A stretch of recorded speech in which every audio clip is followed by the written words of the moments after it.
2025년 현재 20세기 초 에베레스트 정상 등정이 시도되기 시작한 이래 330명 이상이 그 산에서 생을 마감한 것으로 알려져 있습니다.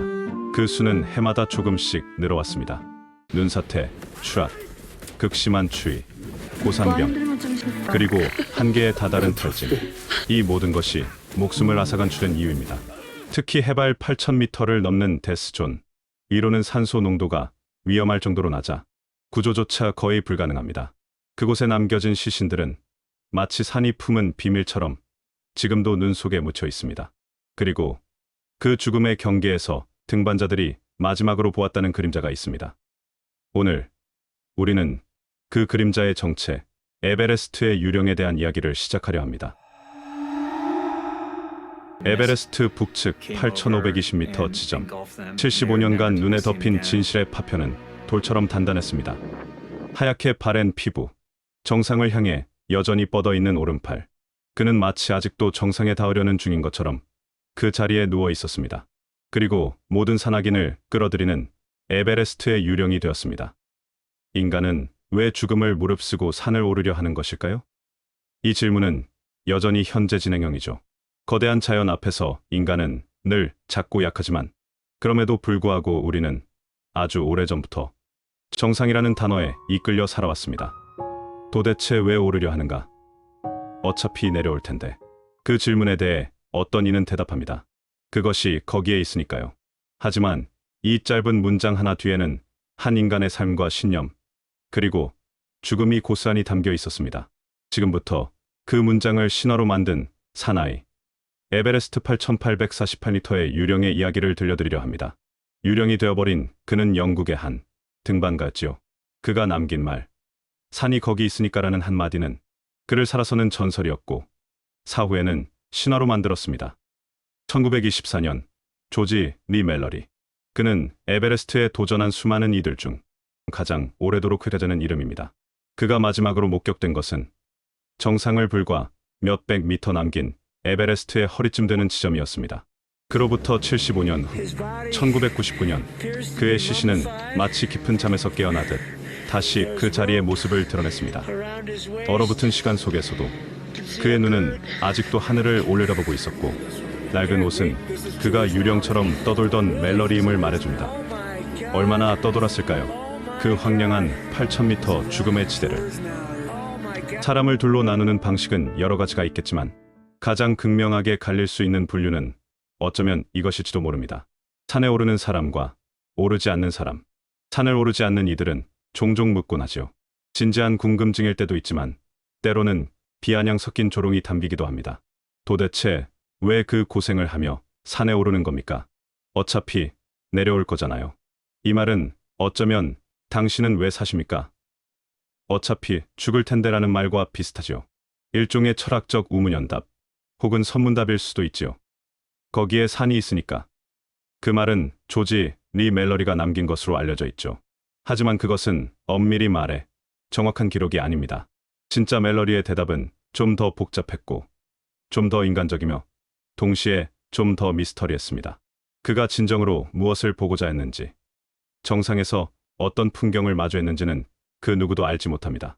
그는 돌아오지 않았고 돌아오지 않음으로써 산은 신화가 되었고 그는 에베레스트의 유령이 되었습니다. 조지 리 멜러리는 주름조차 무릅쓰고 산에 오른 이유를 단 한 문장으로 설명했습니다. 우리가 이해할 수 없는 이유로 산에 오르는 사람들, 그들에게는 어떤 질문도 설명이 될 수 없습니다. 어쩌면 그들이 오르는 이유는 정상 너머가 아니라 자기 자신 속에 있기 때문일지도 모르겠습니다.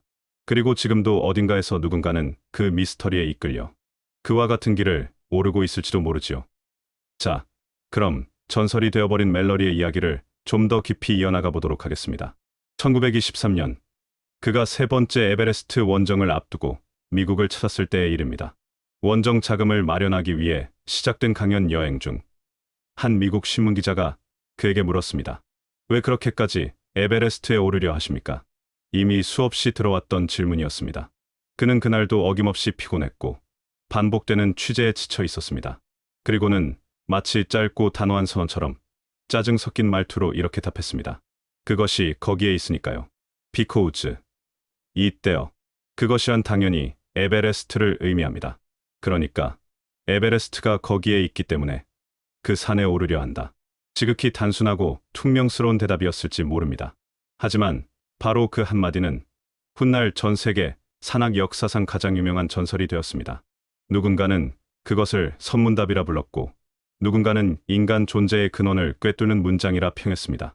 그의 이 짧은 말이 이렇게나 오래 널리 회자되는 이유는 무엇일까요? 그의 삶 자체가 하나의 등반이었고 그가 마주했던 에베레스트는 단지 하나의 산이 아니라 인류가 끊임없이 도전하고 넘어서려는 모든 불가능의 상징이 되었기 때문입니다. 그리고 결국 그는 그 산에서 돌아오지 않았습니다. 하지만 바로 그 순간 조지 멜러리는 사라진 존재가 아니라 등반의 본질 그 자체 신화가 되었고 산의 유령이 되었습니다. 에베레스트는 여전히 그 자리에 있습니다. 그것이 거기에 있듯 조지 리 멜러리 또한 우리 안에 여전히 거기에 있습니다. 보이지 않는 정상을 향해 발을 내딛는 이들 모두의 마음속에 그의 발걸음은 아직도 계속되고 있는지도 모르겠습니다. 에베레스트 북측 티베트 베이스 캠프 한편에는 조지 리 멜러리를 기리는 작은 추모비가 세워져 있습니다. 그 중 하나는 2차 세계대전 이전에 만들어진 오래된 기념비며 최근에는 그의 마지막 동반자였던 앤드류 어빈의 이름을 나란히 새긴 새로운 추모비도 세워졌습니다.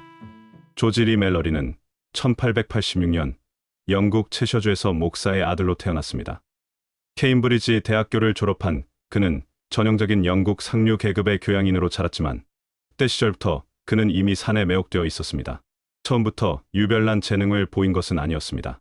그의 등반은 오히려 평범했으며 누군가는 그를 덤벙대고 건망증 많은 사람이라 했고 또 다른 누군가는 그를 충동적이고 대담한 사람이라 증언했습니다. 어쩌면 그 모든 평가는 사실이었을 것입니다. 그의 삶 전체가 이중성과 모순의 연속이었기 때문입니다. 마지막 등반에서도 그는 손전등조차 챙기지 않은 채 캠프를 떠났습니다. 그러나 그 누구보다 정상에 가까이 다가가고자 하는 의지는 강렬했습니다. 멜러리는 해발 8,220m 북측 제육캠프에 머물러 있었습니다. 그가 아내에게 쓴 마지막 편지는 눈 속에 묻힌 그의 진심을 고스란히 드러냅니다. 아주 힘들었어. 돌아보면 엄청나게 노력을 했고 진이 다 빠져버렸다는 기억밖에 없어. 텐트 문 밖을 보면 희망은 사라지고 눈만 덮인 황량한 세계가 눈에 들어와. 그럼에도 그는 텐트를 박차고 나와 정상을 향해 나아갔습니다. 그리고 끝내 돌아오지 않았습니다. 향년 38세. 오늘도 누군가는 또 다른 그곳을 향해 나아가고 있습니다. 에베레스트는 여전히 거기에 있으며 우리는 여전히 그곳을 오르고 싶어 합니다.